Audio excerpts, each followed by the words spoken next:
ان کو سنیے.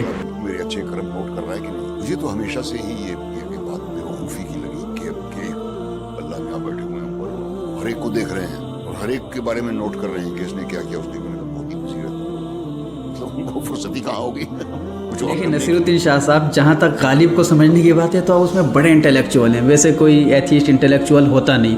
اور پھر دوسری بات یہ ہے کہ اپنے خیال میں آپ نے اللہ تعالیٰ کو ایک بڑا سارا انسان یا ایک انسانی بادشاہ کی طرح سمجھ لیا ہے کہ جس کی ایک محدود صلاحیتیں ہوں اور بالکل ہیومن لمیٹیشن ہو.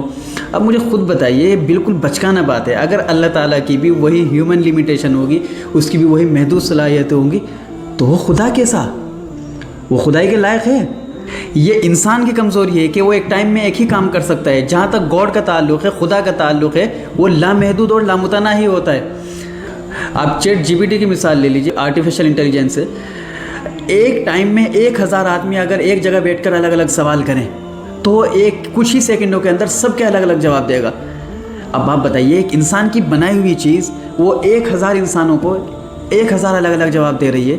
کیا انسان کو بنانے والا، اصلی دماغ کا بنانے والا اللہ تعالیٰ، وہ اس چیز پہ قادر نہیں ہے کہ وہ ایک ٹائم میں سب چیزوں پر فوکس کر سکے؟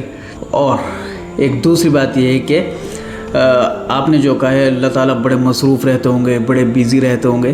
دیکھیے ان سب چیزوں کا تعلق ٹائم سے ہے. سائنس اور فلسفہ دونوں آج اس چیز کو مانتے ہیں کہ ٹائم جو شروع ہوا ہے وہ یونیورس کے بننے کے بعد شروع ہوا ہے. اب جب اللہ تعالیٰ نے یونیورس کو بنایا تو اللہ تعالیٰ ٹائم کا بھی خالق ہے. یہ بالکل ایک بیوقوفی والی بات ہے آپ کی.